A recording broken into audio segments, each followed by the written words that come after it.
Well, the reading today is long because it's a story that's hard to break up. And that's all I'm going to say about it for a while. I'm only saying that really because I want to make sure that as we go on kind of our winding path, that you are going to hear the Bible again before we're done. Because really this week, I had to make some changes to the sermon at the last minute because trying to talk about, things that people are thinking about or the mood of the community.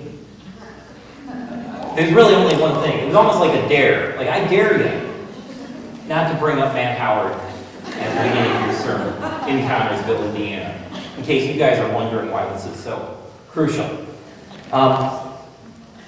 It really struck me last night. Kate doesn't do sports. Sometimes she'll make jokes about watching hockey because she's from Michigan and it's funny down here. But she doesn't actually watch hockey either. And so last night, actually way early in the week, I said, I have to watch the Final Four semifinals, both of them, if I'm going to function as a minister in Connersville, Indiana. I said, maybe if I were a woman, I could get away with it, but no, I got to watch both games. And so we started watching, and she doesn't do sports at all, right? So I'm watching, and in case you weren't now one person who shall remain nameless was at a Reds game, which I guess is an acceptable excuse marginally. I'm a baseball fan, I guess I can relate. So for that one person, I'll let you know that in about 10 minutes into the game, the announcers start talking about Connersville. And I go to say, look. And she says, what? There's no defense. It's like hockey with no defense. I said, no. They mentioned Connersville. And then 10 minutes, 15, they mentioned Connersville again. They chose Stan Howard and say, yeah, he took his second day off work ever. Somebody else is getting the mail today, When as the game was winding up, they showed Matt's parents. It was a big deal. It isn't often, we all know this, it isn't often that Connersville gets in the national news and the New York Times and CBS and all the rest of it. When it does, it's nice that it's something so positive, right? And what I see about what people are so excited about, one of the reasons I didn't find the picture with the blood or him scoring, is that the values that he upholds, that people celebrate him for, are the kind of things that I guess I think of as the values of, good small-town Midwestern life. He works hard, he doesn't make a fuss, he goes and does it. And he doesn't have this idea that he's got to have to be he's going to make it in the NBA and make millions of dollars. There's been all this debate. It doesn't really matter. Because honestly, with what he's accomplished, he could make it in the NBA or not. Maybe he's going to be fine. That's part of what is so exciting for people from Connersville. Not that he's a great basketball player, but that he's a great basketball player who's a good person. And the way that people have seen the community come together, it's a reminder of that. I guess I need to say good person with that little side thing, how none of us are really good, we all fall short and need forgiveness. That's really important. Matt's no different, I'm sure. Some of you probably are more sure than me, because I understand, a lot of people knew him as he was growing up. And, we all have our moments as teenagers. Anyway, where I want to get to with this, though, is in something kind of totally different. Because I need to tell you about something else that's going on in Connersville that has that national significance, or could. And it's come to my attention, as I've talked to people, that most, I'm not actually sure, don't realize that we have a nationally significant event right here in Central Christian.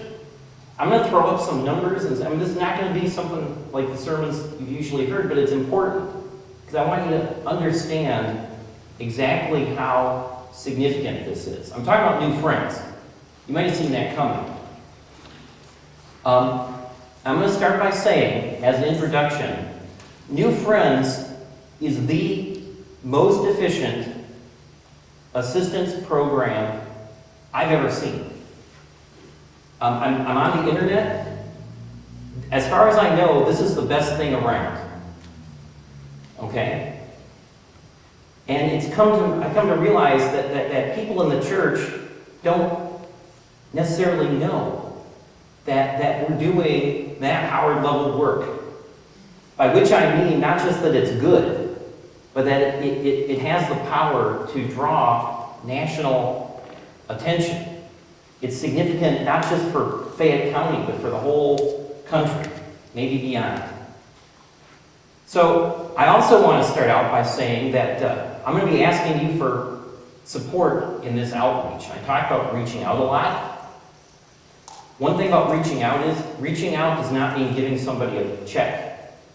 So I'm going to say right up front, this is not going to end with a fundraising appeal. You may wish it did by the time I'm done, but it won't. Okay, and you'll understand why. This is not a request for your money. Because, and this is where we're starting, because you guys there's money coming in. This shows what we gave in 2009 and 2010. And that blue part, that's what the government gave us. And you see how it goes down an awful lot? And that red part is the part that we gave. You see how it goes up? Last year, Central Christian and the people in Central Christian gave over $10,000 for the New Friends program. Money that came in and went out again. Some of that came out of our official budget. A lot of it didn't. That's a big chunk of money. And looking at the church budget and everything else, like I said, I'm not here to tell you to ask for more money. You see that little sliver at the top? That second year, that's what we got from other places, from other sources. And what I want to talk to you about is making that third chunk bigger. Because here's the thing. When we started this, we have Christian on the door. We believe that every church is a Christian church, whatever the name is. And we believe in working with the community. And I think those of you who have, been here a while know that we try to support the community. And so we've avoided very carefully asking for money. Because there are other groups out there who also need money, who also need help, right? It is clear to me that if we raise some money, we will do more good for the community than really the other groups in town. That's hard for me to say even out loud. And it's not an infinite amount of money that we need. There's a point where, we have a specific program. And that's what I want to make sure you know about. Because the next thing that you need to know is that we're efficient because we're careful. I say we because our volunteers don't want to call attention to themselves. Many of you know who they are. We're very careful about how we use the money that we get. And that's what makes it so efficient. That's what makes it worthwhile. When people come in, I don't know if you know this or not, only 30% of the people who call actually get help. How many people knew that? A few, but not most. 70% of the people who call the church asking for help get sent home with nothing. Okay? We're not handing out checks to people who show up. We're careful and we're efficient. Because when we started this, the money we get from the government comes from FEMA, the Emergency Management Agency. It's designed for emergency aid. And so we started with the principle that we were going to help people who were in an emergency, who were going to get out of that emergency, and who had a path forward. And we do what we could to help them get a path forward. But if they didn't have a path, we weren't going to help them, no matter how good they were, no matter whether it was their fault or not.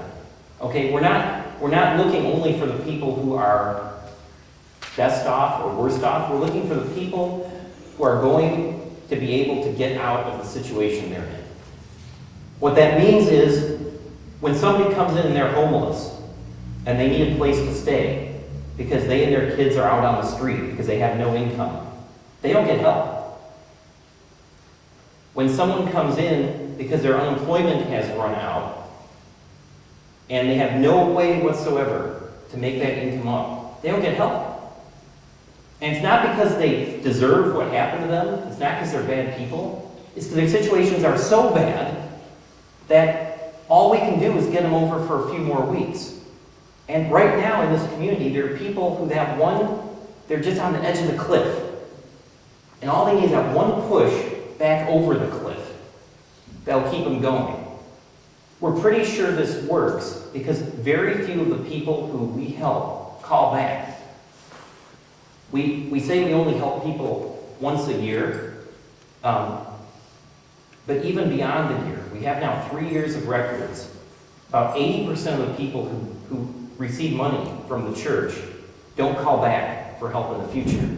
And if they do, it's worth saying, nobody just gets a check. They always say not a hand out, but a hand up. You've heard that saying sometimes. What you get comes along with some advice.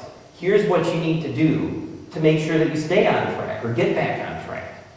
If you don't do it and you call back, the first question is, well, 2 years ago, and this happens, 2 years ago, we got a list of things, this is what you needed to do, did you do it? If the answer is no, we're sorry, but this is what you needed to do. On top of that, we have relationships now with landlords, with utilities, with other community services that enable us to leverage what we get. A lot of utilities and landlords will match. When we give out a check, we get a statement back, a promise that the lights will stay on, or the heat will stay on, or the family will stay in their home for at least 30 days, at least 1 month. Our average check is $140. Now, how many of you have heard of a rent payment that's $140? Rent, monthly rent. Anybody here, or mortgage? Anybody here have rent or mortgage under $140 or under? How many people have electric bills that come in at $140 a month or less? A few, not many. We're using this money to do more good than the money itself does. Okay? We've reached a point, thanks to the volunteers and the work and the relationships, where what we do goes a lot farther than the dollar amount. I've talked about who we don't help, but you need to know something about who we do help. Okay? There are some really heartbreaking stories. There are people who come in because, if you're working, you're not on the system, right? If you're one of those people who has HUD, who has welfare, who has all the different kinds of support that are out there, you're probably able to make it. The people who we see the most are the people who have nothing. And there's no picture here, because you don't need a picture up here, because these are people you see in your community. We've helped 300 families. That means we've touched 700 or 800 people. Our county has like 20-some thousand in it. You've seen some of the people we help. When you go to Walmart, or if you don't shop at Walmart, CVS, wherever you might go, you see these people around. You don't need an image of them, because they're all around you already.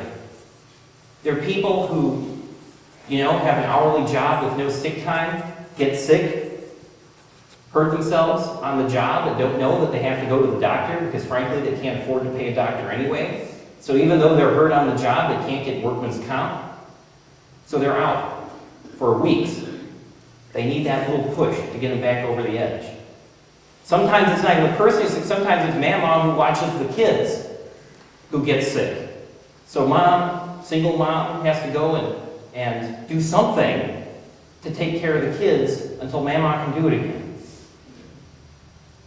These aren't people who are in the system, as you say. Most of them, a lot of the advice we give is, when you don't have a job or any way to make money and 3 kids, there's help for you out there. These people don't know, for the most part, how to use the system because they're not system people. They're people who work. They work, their parents work, their grandparents work. They learned how to work, not how to use the system. and now they're in a bad situation. I want to say something about the situation, because I want you to understand exactly what we're up against. Okay? I'm on the workforce board, so I take a real close look at the employment numbers. This first one shows population, Connersville 2000, Connersville 2011. Now you see that big yellow spot at the bottom? That's the percentage of people who were employed. See how much smaller it is? Now you've got kids in there and seniors up at the top. But you see that green slice? Those are working age adults who aren't working. Those are working age adults who aren't even counted as not working. The little one off to the right, that's the unemployed people, the people who go to work one and say, I'm looking for a job, and I don't have one. That green chunk are the people who aren't looking for a job. It doesn't mean they're not looking for a job. Going to work one is tough. Once your unemployment runs out, there's not really any good reason to go. Well, I'm not supposed to say that on camera especially, but there you go. Most people don't. You have people who have gone back to school to try to get through. You have people who are working under the table in some capacity to try to, those people who knock on your door and want to rake lawns, they're in there too. A large group of people who are just out of the labor force. And what that means is we have a big issue. Okay, right now, there are about 1,100 officially unemployed people. That's the one on the left. That red line, that's what would happen if Carbon Motors, I looked it up.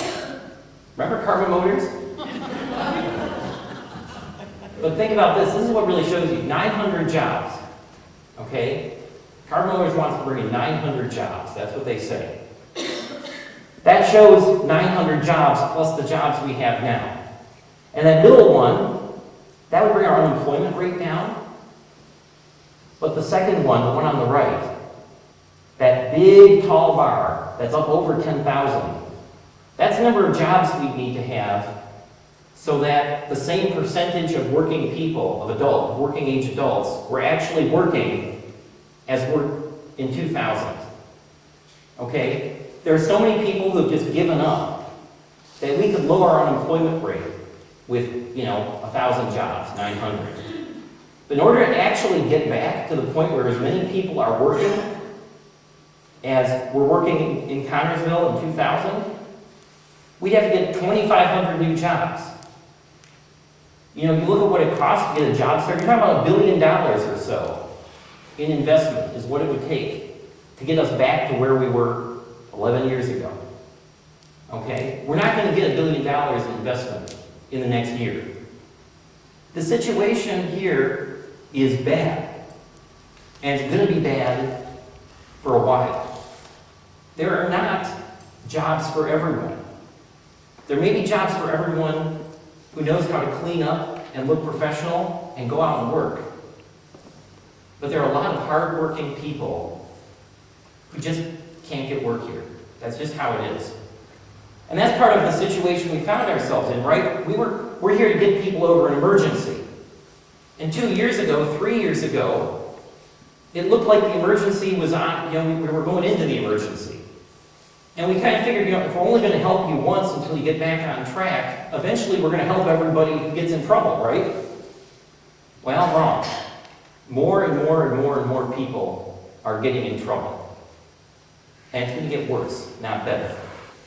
We can't say but I'll tell you, in the next 3 months, even including the money that we have between now, April 3rd, and June 30th, we're looking at a shortfall of $8,000 for 3 months. And that's with all the things. That's with the leverage. That's with the sending 70% of the people back home. That's with all of the work that we do to make sure that we're helping the people who are in critical need. $8,000. That's 50 families we're looking at. Without that investment, in the next 3 months, we're going to have 50 families, not individuals, families who are on the street or without electricity or without heat or air conditioning or the power to run the ventilator or the oxygen tank. That's what we're looking at. Beyond that, it's hard to say. But for the second half of the year, we might be able to do better. We might get to the point where we're only down $5,000 to $7,000 to meet the need. It might be closer to 20, depending on how things go, what the government does, how the economy turns. But just for 3 months, $8,000. That's why this isn't a fundraising campaign, by the way. That's a lot of money. It's not an infinite amount of money, right? This is the important thing. We have a specific task. And there is a point where that task is done. For the last 2 years, we've gotten along okay. But the demand keeps on going up because people's unemployment is running out. Because the people who waited around for carbon motors haven't seen it yet. Because the education, they went to school for 2 years and got the grants, and now the grants are coming to an end, and they're still stuck. The emergencies are coming faster and faster. And something needs to be done. And we're the people who are in a position to do it. We're going to do a couple things. Because we're not, handing out checks. We're not asking people just to give us checks. The goal in what we're doing is to not create a situation where we're one more drain on people's pocketbooks. We're going to have a plant sale. We're going to have an auction. We're going to, well, who knows? That's as far as we got so far, because that's what we have people to do. That's true. There's going to have to be more. I don't know what yet. But something needs to be done. I'm talking to people about grants. The problem is you can't give a grant, no matter how good you are at giving out checks. People don't give you money to give people money. You have to have something. We'll talk about that in a minute. But we're doing everything we can. I'll tell you, one of the things, talking about Matt Howard, talking about the national impact, I called the regional office in Indianapolis and said, we're having an auction, and this is what it's for. And I got this reply back from Rick Spliff, the regional minister, a busy guy. 10 minutes later, he writes me back, he says, this sounds great. Send a press release to our paper, the denominational paper, and we'll get in there immediately. This is awesome. That was one of the things that started to turn me into realizing this isn't just here. This is a big deal. Okay, people get excited. And having worked in all sorts of social services, I've seen that. Now what's that there for? Because we don't need your money. I mean, okay, if you wanted to hand write a check for $30,000 and you have it, I guess you could. But what we're really after is not a big check or even a small check. Because even then, we're going to need to do this again next year. We need support.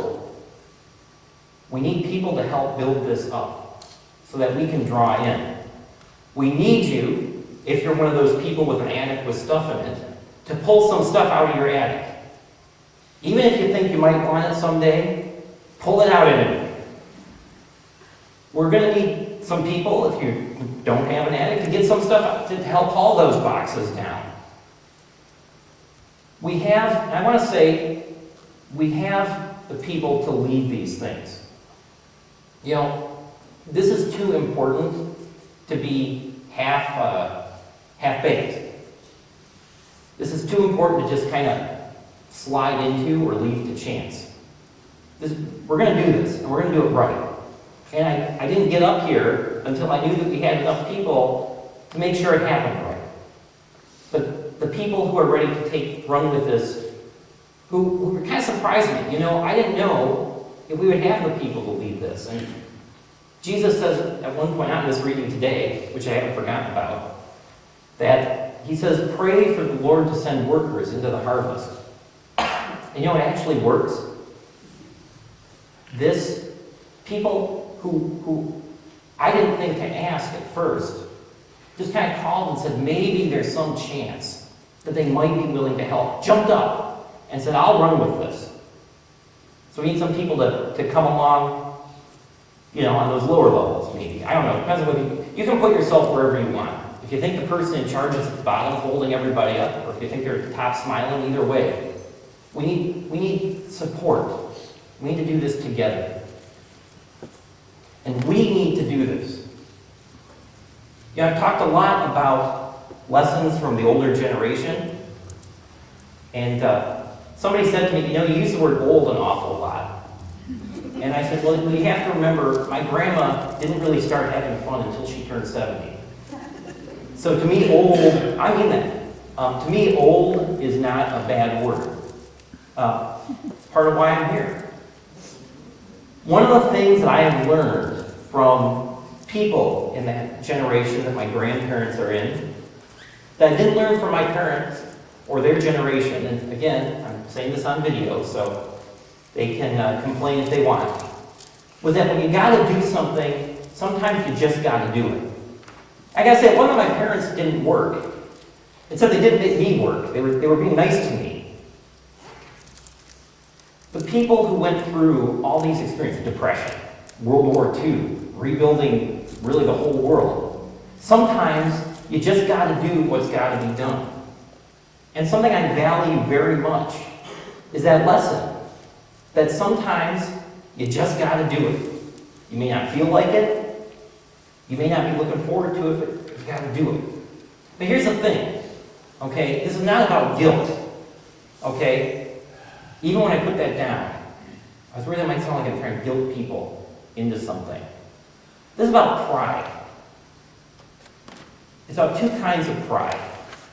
First of all, it's about pride in a job well done.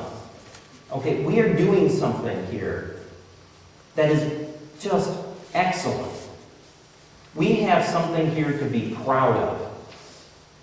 And we need to be proud enough of it that we're willing to tell people, guess what we have going on? You need to be on board. The youth a few weeks ago went to a weekend event. And I asked Mindy and Andy to call one of the people I knew who was connected with it to see if it sounded good. I knew that guy, once he talked to them, he'd get them to go. And it wasn't because he would say the right things or make them feel guilty. It's because he was so excited. And he was so proud of the work that had gone into this event that you just know it must be good. That's one kind of pride I'm talking about. The pride in a job well done.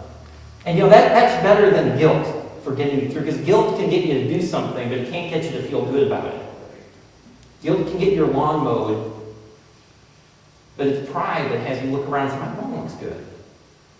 Okay? And even though the lawn isn't any fun to mow, at least not for me, you have the pride of knowing that you've accomplished something.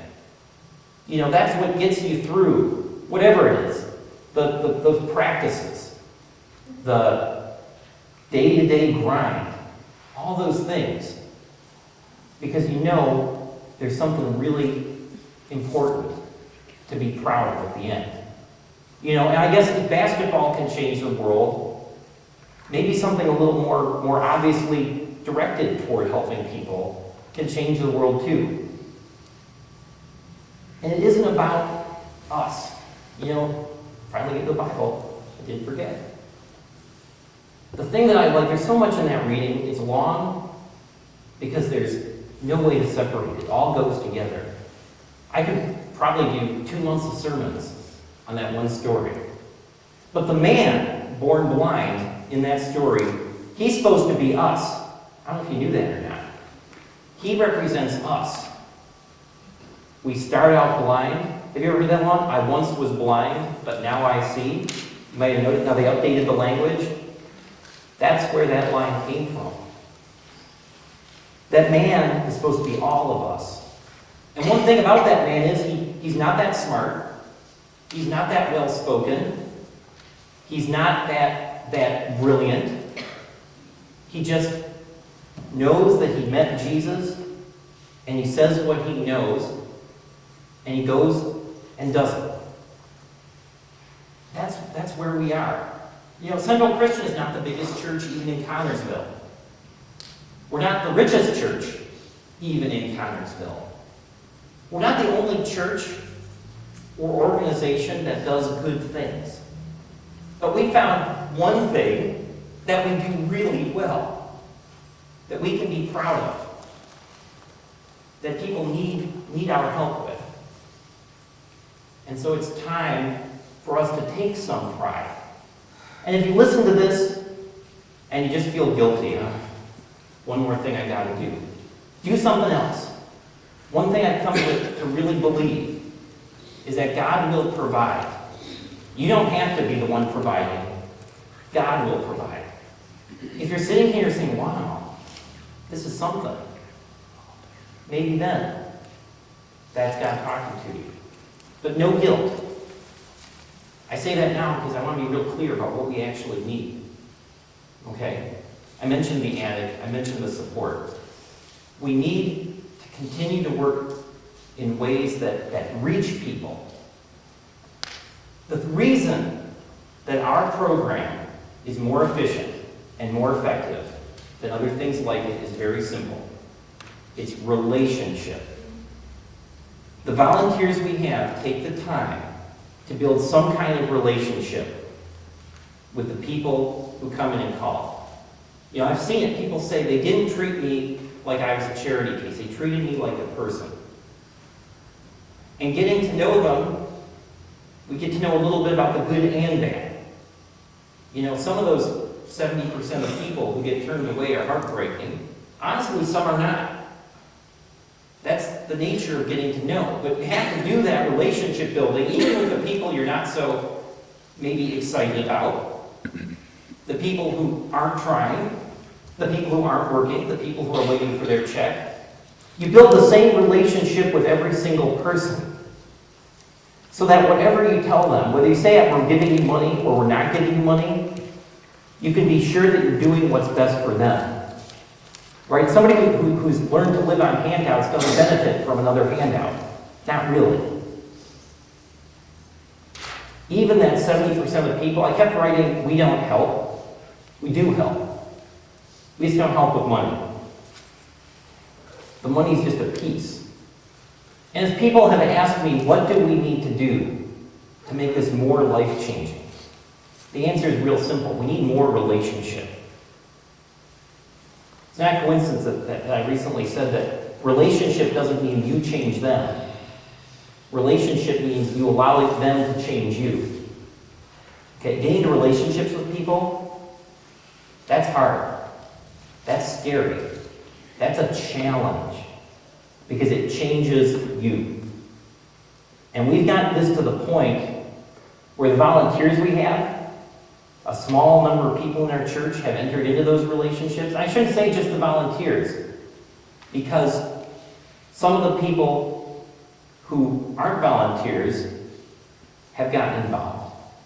We have several people who have really made it a point to connect, to form those relationships. And they'll tell you, it isn't easy, because there's a lot of work to be done. And there are days when you wonder, why did I even start doing this? But it comes back to that pride. And even more than that, just the fact that God has put us here today for this. I don't mean this new friends. I mean this task in front of us, whatever your task is. And when people find out that their task is connecting and building that relationship with that family or that two families, that's it. So if you're willing to be changed more, that's what we need. And that's so much more scary than writing a check, because a check only helps that 30%. The relationship can help 100. So here we are. We're going to be doing some fundraising. We're going to be asking for your stuff. We might be asking to haul some stuff. We might be asking you to set up some tables. I want to say right now, nobody has to say yes. But I hope that you will want to say yes. And I hope that you can begin to see what an amazing thing we've done here. So, thank you. I feel like I can say thank you for your time. This was not a normal sermon, but it needed to be done. We need to understand what we have and what we can do. And I want to assure you that this isn't just a chance to change Connersville. This is a chance to change the world. So with that, let's join together. Let's sing our invitation song. Turn your eyes upon Jesus. I have to look. Please stand.